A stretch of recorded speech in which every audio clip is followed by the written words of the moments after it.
Of course, he's a big member of the Four Horsemen. I don't know that you saw this, but this past week, Eric Bischoff and Ric Flair really got into it on Twitter.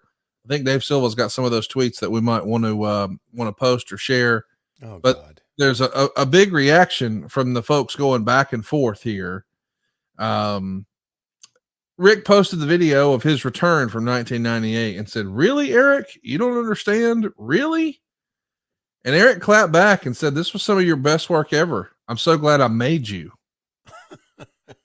And then as fans started to argue about who made Rick and all that jazz, Eric couldn't help himself and was responding to criticism, saying nobody outside of the Carolinas cared about the Horsemen. The Horsemen nor Flair was really a draw, and that's the reason I had to bring Hulk Hogan in, because WCW with Flair as a top guy had never turned a profit, and we didn't until we had Hulk Hogan. Sorry, those are the facts. Wow. What do you make of that? Who made who, and WCW never turned a profit until Hogan got here? I guess that is a fact. That is a fact. What say you?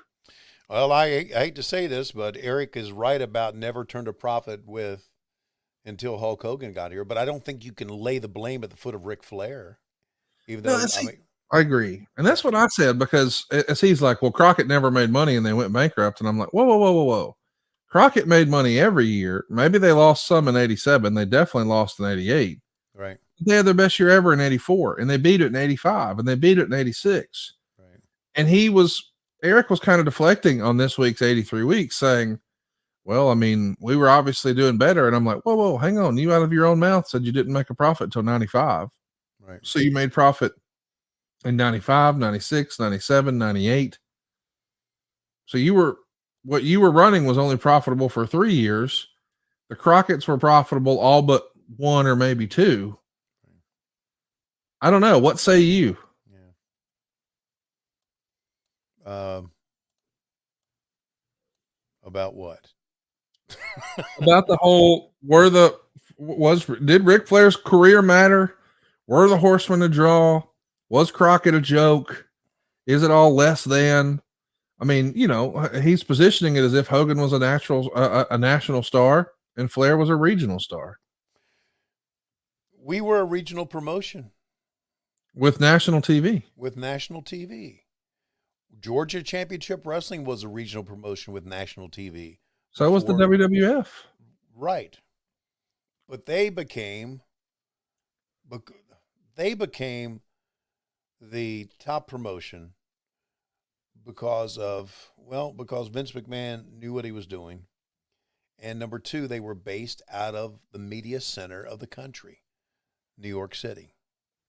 There always was, and Eric was part of this, there always was I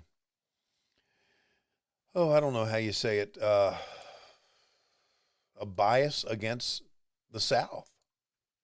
You know that. Yes. There's a bias against the South today, even stronger than ever. Because people in the South are known as hillbillies, idiots, stupid people, racists.